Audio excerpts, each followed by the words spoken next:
नमस्कार बच्चों, बीसीए वाले के इस सेशन में आपका स्वागत है, अभिनंदन है। और आज हम लोग पढ़ रहे हैं क्लास 9th के इस सेकंड चैप्टर को पढ़ रहे हैं, जिसका नाम है बहुपद। क्या नाम है? बहुपद। सर, बहुपद की जब बात करते हैं तो पहला बात मुझे जानना है, बहुपद होता क्या है। किसी भी बात को हम लिख दिए, अगर लिख दिए 4 तो ये बस एक पद है।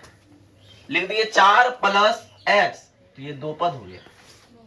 बात समझ में आ रही है? किसी ने लिखा 4y या 2y, ये क्या है? एक पद है। लेकिन 2y प्लस 3 कोई लिख देता है, इसका मतलब ये क्या है? बात समझ में आ रही है? और दूसरा बात ये कि बहुपद होने के लिए उसके ऊपर घात जो है और ऋणात्मक होना चाहिए। सर, आप और ऋणात्मक क्यों लिखे, धनात्मक काहे नहीं लिखे? धनात्मक कहने का मतलब सिर्फ 1 2 3 4 हो सकता है ना। पूर्णांक संख्याएं भी है, उसमें कर सकते हैं ना लोग, प्लस a 1/2 2/3, है ना? ठीक है ना? अब बात समझिए। यहां बात बोल रहा, पहला बात कि ऐसा बीजगणितीय व्यंजक जिसमें एक या एक से अधिक पद होते हैं और चरों का घातांक केवल और ऋणात्मक हो, क्या कहलाता है? बहुपद कहते हैं। और चर क्या संख्या? अब सर चरों का घात बोल रहे हैं आप। सर तो चरों का घात के बारे में बात कर रहे हैं। ये चर क्या है? चर मतलब जो चरता है। बात समझिए। कखनियों ये मान, कखनियों ये, कखनियों ये, कखनियों बदलते रहे, हमेशा इधर उधर करते रहे, चर गया, है ना? मतलब ये कि ऐसा संख्या जिसका मान बदले उसको चर कहेंगे, ऐसा संख्या जिसका मान नहीं बदले उसको अचर कहेंगे। तो कैसे आप बोल सकते हैं? X Y Z A B C का मान बदलता है। मान लीजिए कोई समीकरण हम बनाए, उसमें x का मान 3 निकला, किसी में x का मान 4 निकलता है, किसी में a का मान 2 निकला, किसी में a का मान 10 निकलता है। और ऐसा होता है कि नहीं? इसलिए मतलब इसका मान तो बदल रहा है सर जी, ये अपना मान बदलता है, इसलिए ये क्या है? चर है। अब अचर पद कौन है सर? तो जो कभी मान बदला नहीं। एक का मतलब एक ही होगा। कभी तुम सुना है 1 बराबर 2? यहां अगर एक का मान 1 है तो लेक्चर जो अमेरिका एक का मान तो 1 के होगा। ऐसा है कि का मान 2 हो जाएगा और मान नहीं बदलेगा। इसीलिए इन पद को हम क्या बोलते हैं?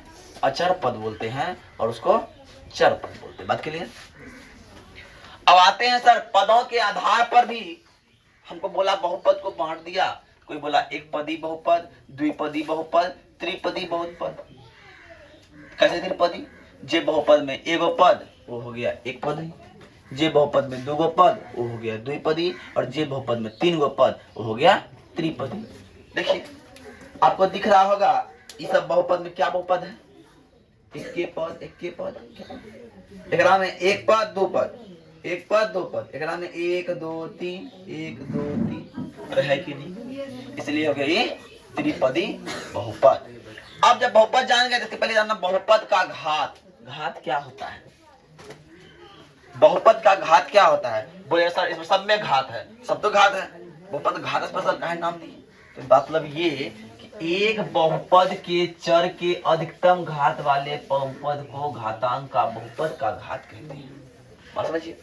यहाँ x power 4, 5 power x 3, 9x power 6 plus 4 है। सबसे अधिक घात कौन सी है? 6 है।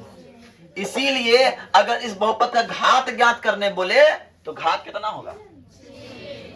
अगर किसी ने कहा x² प्लस 3 का घात निकालने तो घात कितना होगा? 2। अगर किसी ने कहा कि x³ plus 4x² plus x power 5 का घात कितना होगा?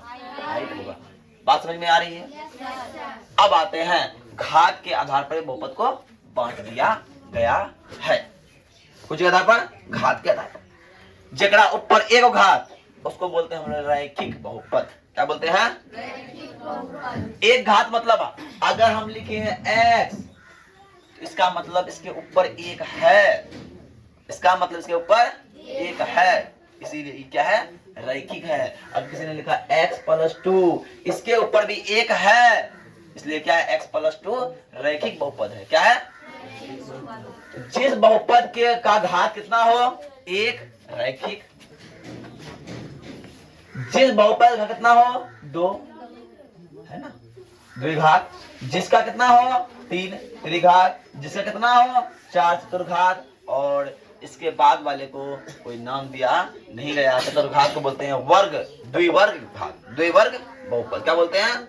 द्विवर्ग बहुपद। इसके बाद कोई नाम नहीं होता है। अब घात कैसे बना देंगे, कोई दिक्कत?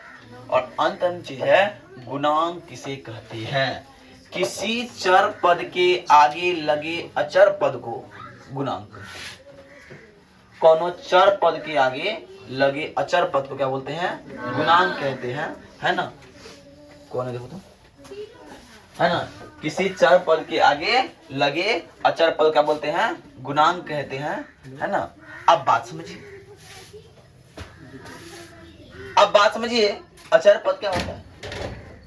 अब क्या होता है, x के आगे जो पद लगा हो, a के आगे जो पद लगा हो, मान लो हमारा अचर पद कौन है?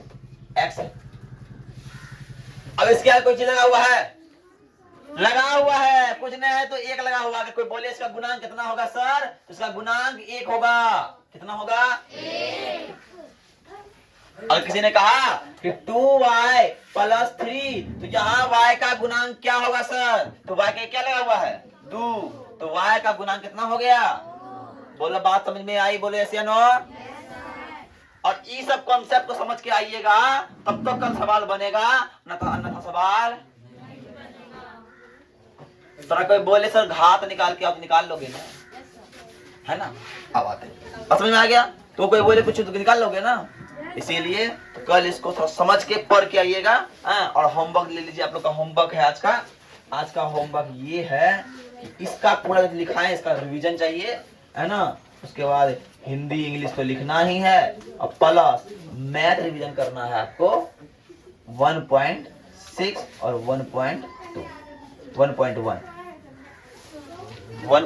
और 1.6 आपको रिवीजन करके आना है। आज के लिए इतना ही। जय हिंद, जय भारत, धन्यवाद।